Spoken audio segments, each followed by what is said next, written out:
Delhi high court के द्वारा तलाक के एक मामले में आदेश देते हुए कहा गया है कि यदि दंपति यानी कि पति और पत्नी के बीच लंबे समय से वैवाहिक रिलेशन नहीं है तो यह तलाक का अतिरिक्त आधार है, अर्थात इसके आधार पर तलाक हो सकता है और इसके अतिरिक्त इसे मानसिक क्रूरता और शारीरिक क्रूरता भी माना जाएगा, जिसके आधार पर तलाक लिया जा सकता है। यह कहते हुए हाई कोर्ट के द्वारा फैमिली कोर्ट के तलाक के आदेश को बरकरार रखा गया और जो महिला की अपील थी उसको खारिज कर दिया गया, यानी कि जो फैमिली कोर्ट के द्वारा शादी को भंग कर दिया गया था उस आदेश को बरकरार रखा गया। साथ ही साथ हाई कोर्ट के द्वारा यह भी रिकॉर्ड पर लिया गया कि महिला के द्वारा फैमिली कोर्ट के सामने खुद एक्सेप्ट किया गया है, यानी कि स्वीकार किया गया है कि 2014 और 15 से उनके आपस में कोई वैवाहिक रिलेशन नहीं है और ना ही उनकी शादी से कोई बच्चा है, जबकि यह दोनों की दूसरी शादी थी, अर्थात हस्बैंड की भी यह दूसरी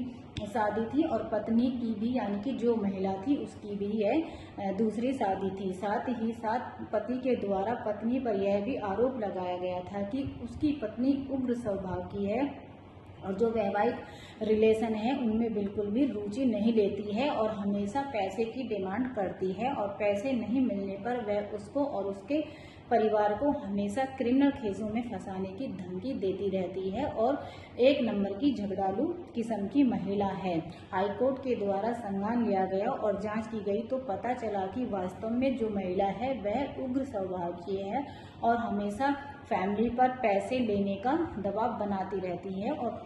पैसे न मिलने पर उन्हें क्रिमिनल केसों में फंसाने की धमकी देती रहती है। यह सब देखते हुए हाईकोर्ट के द्वारा महिला की अपील को खारिज कर दिया गया और जो फैमिली कोर्ट का तलाक का आदेश था उसे बरकरार रखा गया। तो इसी प्रकार की लीगल जानकारी के लिए हमसे जुड़े रहें। धन्यवाद।